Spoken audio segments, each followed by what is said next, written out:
These are the people that are very close to her heart.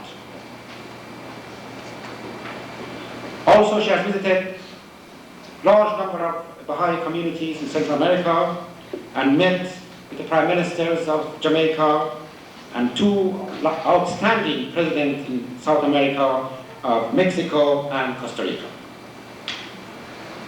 From 1969 to 1973, Ruhiyyih Khanum took her famous trip in Africa.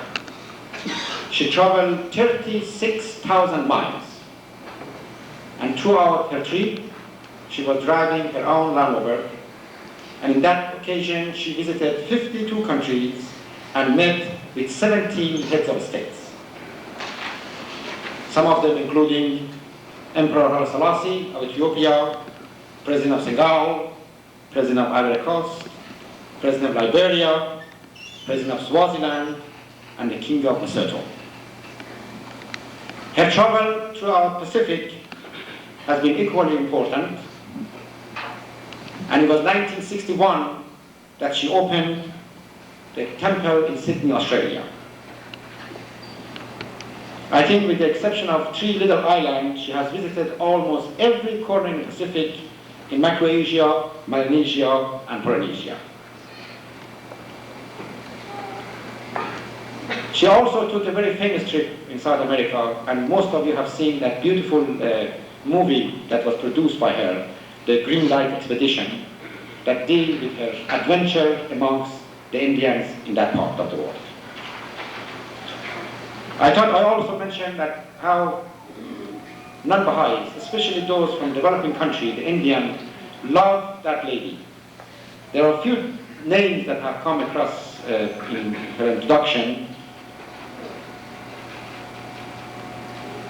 She is known as Blessed Mother by the Blackfoot Indians of Canada. The Eagle tribe of Alaska call her Precious Lady, and the famous Sioux Indian chief Sitting Bull has referred to her as Princess Pretty Feather.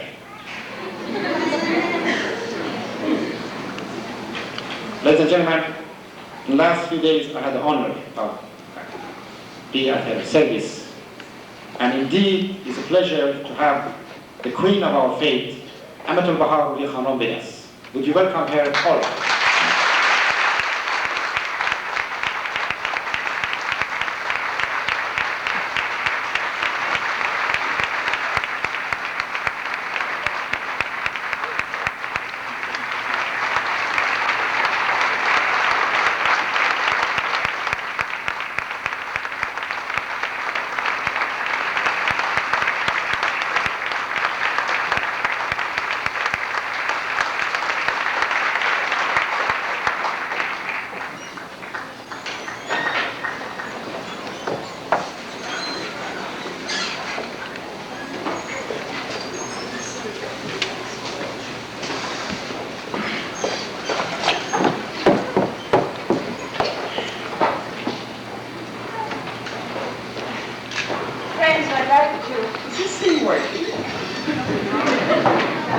Is it working? Yes. All right.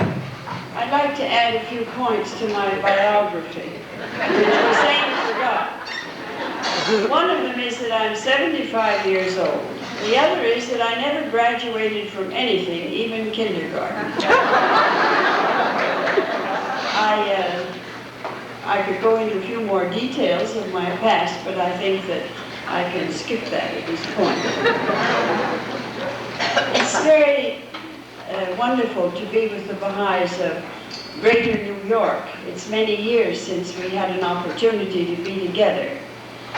And when this opportunity to present the peace message of the Universal House of Justice seemed to be possible to the Secretary General rather than just a delegation of Baha'is being received by somebody he deputized to receive that message, the House of Justice asked me if I would come and join two representatives of the Baha'i community, international Baha'i community here, accredited to the United Nations, Victor Darujo and Jerry Knight, and myself, and we had a very wonderful privilege of presenting to the House of Justice the message,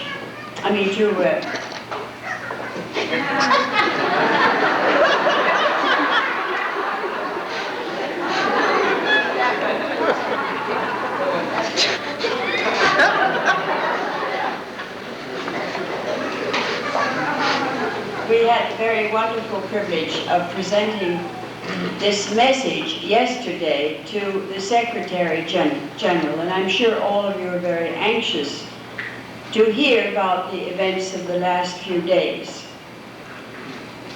We spent about between 20 and 25 minutes with him, and he came up from the General Assembly to receive us very courteously. He had 2 or 3 of his adjuncts and important officials with him. And we had a wonderful visit. I think that for him, certainly for us, it was very illuminating. We were able to tell him something that I wish the Baha'is would remember. And for goodness sake, don't let me down, because I have stuck my neck way out here in New York. And I don't wish to be left, parked high and dry while you say something else. But I have been reading, since I left Haifa, the annual report of the Secretary General of the United Nations. I never read it before, because I never had time. In fact, I never knew it existed. But just before I left Haifa, I discovered that this document was in Haifa. And I wanted very much to read it. So I had quickly made a Xerox copy. And this Xerox copy, the same size as the original pamphlet, a thing about that big, and I think about 21 pages long, I took with me, and I read it very carefully, and everything that interested me I marked in red so that I could pick out the salient features of it. Not that I would remember them, but at least I could pick them out if I looked at it. And I was very interested in this, and I have been telling these important ambassadors to the United Nations and heads of delegations and members of the staff of the United Nations and the press that we Baha'is could really underwrite every single thing that the Secretary General has said in that report. When I read it, I thought, well, sometime I'm going to come to some phrases that as a Baha'i I take exception to, and I didn't come to any. And I said to the Secretary General that, without meaning any offense, it seemed very strange to me that this had not been written by the Baha'is, but had been written by him, the United Nations, and so on. And I think that this is very true. And I think that living here in New York at this time, after this peace message of the Universal House of Justice, which is a most inspiring and wonderful document, after this has been released officially and is being released all over the world, first to heads of state and now to the Secretary General already, I'm sure it is being prepared to be presented to all the heads of the national delegations, to the United Nations and so on, and to everybody else. I think that it is extremely important for the Baha'is to make it clear to what a degree we as Baha'is believe in the United Nations as a fulfillment, a step towards the total fulfillment of the prophecies of Baha'u'llah and the promises of Baha'u'llah. Naturally, it is not perfect. Everybody knows that. The Secretary General says so himself and expresses his ardent desire that it should become more perfect, that people would live up to the Charter, that they would agree with each other more often, and so on. But that's not the point. Everything that this body is aimed at and aiming for is according to our own teachings. and as I said before, to a degree of resemblance to our beliefs as Baha'is, our hopes as Baha'is for the whole implementation of an international organ to produce peace ultimately in the world, which is quite unbelievable. You know, friends, we have turned a corner in Baha'i history. I don't know when we began to turn it. I haven't sort of figured that point out. But we have definitely, I'm quite sure of it, turned a great, great corner in the progress of the faith on this planet. It's been developing since the persecution of the Baha'is in Iran. The last 5-6 years of oppression, martyrdoms, of imprisonment, despoliation, and everything undergone by our Persian brothers and sisters in Iran has been, as I have often said to them, the red key that has unlocked the door of proclamation of the faith which Yogi Effendi so ardently desired to see. I never believed that I would see the proclamation of the faith during my lifetime. I thought, well, of course it will come about. It's prophesied, it's promised, it must come about. But judging by the Baha'i faith as I saw it and experienced it in my lifetime, I didn't believe I would ever live to see the proclamation of the Baha'i faith. Now, we have lived to see it, and I think, as I said, largely due to what has happened in Persia and to the suffering and steadfastness of the Persian Baha'is. And I think that now this has reached a point, it's sort of gone to such a point of people more or less everywhere hearing that there is a thing called Baha'i, there are people that have been oppressed in Iran and so on, that you could say that we have turned a great corner and are now faced with the responsibility of being in the limelight as we have never been before. I think that this is what the Baha'is have to understand.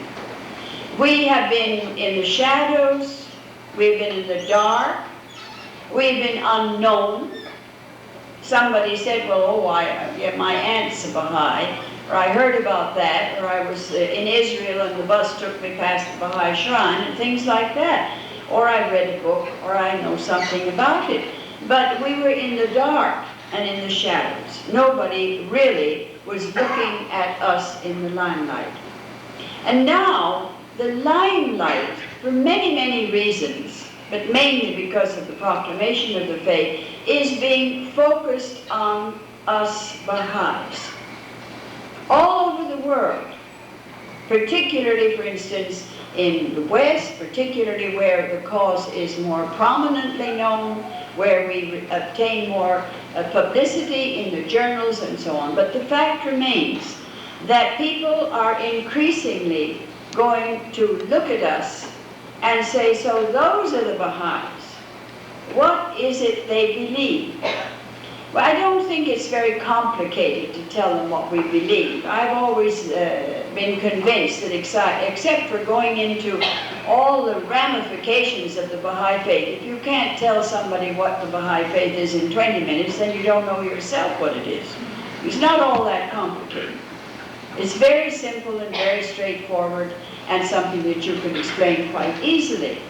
But the fact remains that behind what we stand for, which is so admirable, we are also supposed to be people who implement it and who live up to what these teachings represent.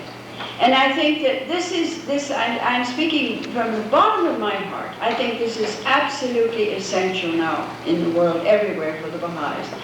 It's no use, we can't just coast along and sort of, skate into a beautiful limelight in the middle of the arena for a few moments and then skate out again and be again unknown and go along being more or less good Baha'is, more or less obedient to the laws of Baha'u'llah, because we are being watched.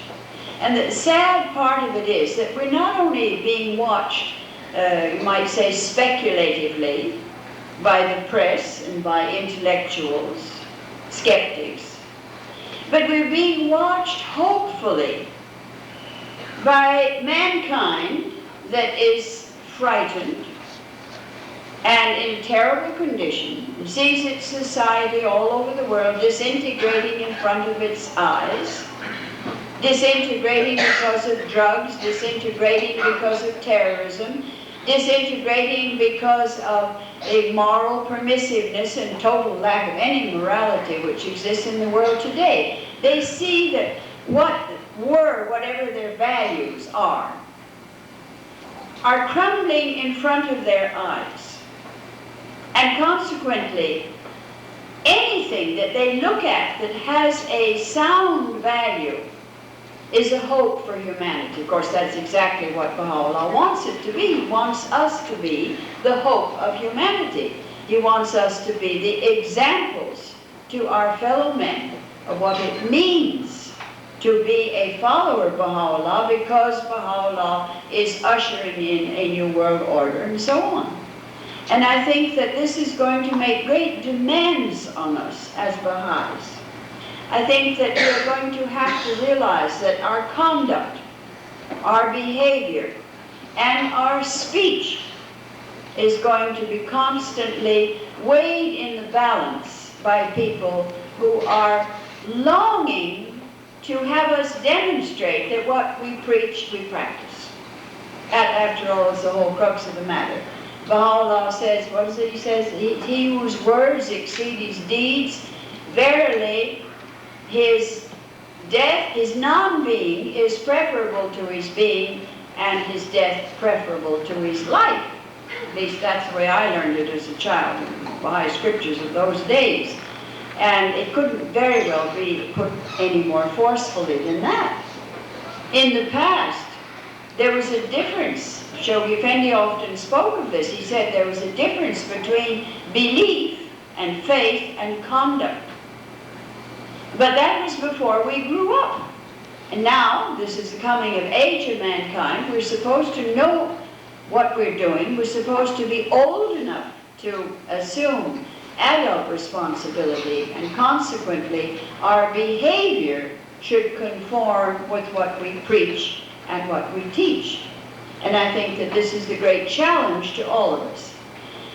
To me, it is very wonderful to see the way the young Baha'is are making such a sincere and I think mostly successful effort to demonstrate a standard of moral conduct and an obedience to the Baha'i laws which attracts the attention of not only older people but of their peers, their own generation, and makes them look at the Baha'i faith with respect, and of course attracts people to it. But nevertheless, it isn't quite good enough. I personally believe that one of the most important things in the world is that the people of the world should see two things from the Baha'is. They should see love. I don't mean kissing and slobbering all over people. I don't think that's love at all. Maybe for some people, it isn't for me. But they should see love in its demonstration of kindness and consideration, willing to do things for other people, willing to understand them, to respect them, and so on. But also, above all, they have to see unity amongst the Baha'is. After all, the whole essence of the revelation of Baha'u'llah is based on this principle of unity. If anybody asks you, what is it that is the keynote of the teachings of Baha'u'llah, I suppose you would say unity, oneness. which will lead to the abolition of war. All right, what is unity? Unity, as I understand it in the Baha'i teachings, is a sound body. Baha'u'llah advocates that we should take care of our health, that we should not be hypochondriacs or fanatics, but that we should have some respect for our body, try and keep it healthy. That we should have sound minds by thinking clearly and properly and according to the teachings of Baha'u'llah.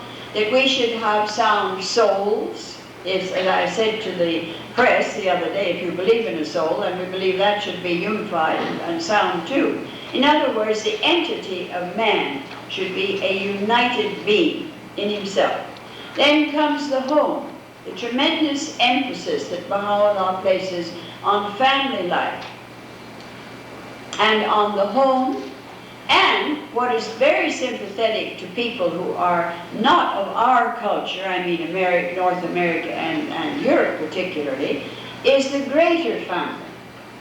Because as far as I can see, this sense of family that Baha'u'llah stresses, the importance of the home, the mother, the father, respect for parents, all of these things, I think that this is very clearly an implication of more than just a little tiny unit. It's the bigger unit. It's the larger family, which is so well understood in developing countries and which is such an important thing. And I think that this is something else. It's another form of unity. And I'd like to stop for a moment and tell the Baha'is that the House of Justice, the members of the International Teaching Center, and a lot of mature Baha'is who are living and serving in Haifa are scandalized by the rate of divorce in the Baha'i community of North America. We are horrified. The fact that within the Baha'i faith that does not believe in divorce, Baha'u'llah abhors divorce, but he permits it, that there should be as high a rate of divorce as out there in the world, in the society, which we believe is all wrong anyway and corrupt to the core. And I think that the Baha'i should pay more attention to this. I think that you see, all of us live in an environment. We are conditioned to a great extent by the environment in which we live. Now, the environment is drug taking, immorality. Now it's the style to shoot people or throw bombs at them or blow them up or do something or other. That's also part of our environment these days. But there's another thing that is in the environment, and that is this idea that, well, if I don't like it, I'll get a divorce. There is no consciousness that marriage is a very important step, that you go into it because it is a sacred tie and a binding tie, and that you don't want to get out of it unless you are absolutely obliged to do so. And I think that that is one of the things that the American Baha'is, and the Canadian Baha'is too for that matter, North American believers should concentrate on. They should remember that this is one way that you should be able to show what the unifying effect of the teachings of Baha'u'llah is in your personal lives. And not have this devastatingly superficial sexual attitude towards marriage, that if I don't like it or I'm not satisfied, I just break it and get out of it and try again. Which is, of course, absolutely the opposite of the teachings of Baha'u'llah in every respect. But I don't think the believers realize that. And I think that this is one challenge facing the North American and European, for that matter, Baha'is. And Baha'is increasingly in other countries that are imitating the standards that they see in regard to marriage in this part of the world. But these are the things that people are watching us. They say, all right, they're talking about unity, they're talking about oneness, but what do they mean by it? Are they doing anything about it? I think that the principle of loving consultative cooperation amongst the Baha'is is so important in the world today because it's what society needs. If you go back in your mind to this peace message of the Universal House of Justice, it particularly quotes the teachings of Baha'u'llah on the subject, of course, of oneness and of love. Great emphasis on the importance of love, because that's what he has come to establish in the world is love. He hasn't come to establish an administration and a lot of red tape and computers and more pieces of paper to read. That's not why he's come. He has come to establish a loving, cooperative, consultative society in the world which will bring about the abolition of war and which will enable us to live happily as decent human beings and evolving human beings on this planet together. This is the purpose of the revelation of Baha'u'llah. If we're not going to have love inside the Baha'i communities and harmony, and if we're not going to share that quality of divine love and harmony with our fellow men, but we're just building up a lot of administrative organization, you can have it, friends. I don't want it. And I know that sounds perhaps like a very challenging statement, but I mean it. If that, if that's what the Baha'i religion is going to turn into, more red tape, more committees, more pieces of paper, more puffed up egos, more disputes between the Baha'is, more vying with each other in an unpleasant sense between one authority and another, and one committee and another, and one assembly and another, and so on, whatever it may be, then you can have it. I'm not interested.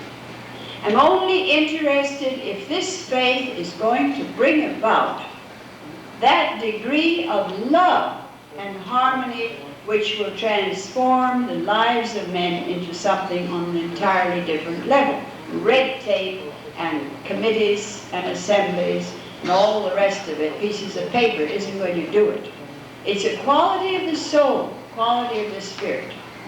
And it's the most important thing of all. Now, when people, they've got loads of red tape out there. You think they haven't got miles of red tape out there? The whole place, everything is full of red tape. But what they want to see from us is something different. They want to see an example of harmony and of love. And then if they see that, if the Baha'i communities, Baha'i families if you like, but if the Baha'i communities would exemplify loving harmony amongst themselves, I don't believe that we could keep the public out of the Baha'i faith. I think they would break their way in to become Baha'is, because this is what they want. But if they don't see it in our midst, then why should they just change one ism for another ism? One label on the bottle for another label on the bottle. It isn't worth the effort. I can remember it's over 50 years ago since a young half Japanese, half Canadian was coming to our Baha'i youth group in Montreal. And he was very, very close to the faith, and my mother was like his adopted mother, and I was like his adopted sister, and so on. So one day I said to him, I said, George, you believe in these teachings, you know what this is all about. Why don't you become a Baha'i? He said, well, why should I? What's the use? I don't see that you're living it in your community. And that hurt me so much over 50 years ago, and I haven't forgotten it, because I think it's a terrible condemnation. And we were a pretty united community in Montreal. But he did not see the exemplification of the love and oneness that Baha'u'llah teaches and preaches all through his writings and the Master and the Guardian and so on. He didn't see enough of the example of that in the community to make him feel that it was worth making the effort to give up his odd drink and perhaps his modern youth attitude and accept the faith and enter it. That's a terrible condemnation, and we can't go on forever like that. We can't go on like that with the limelight on us. We can't go on like that.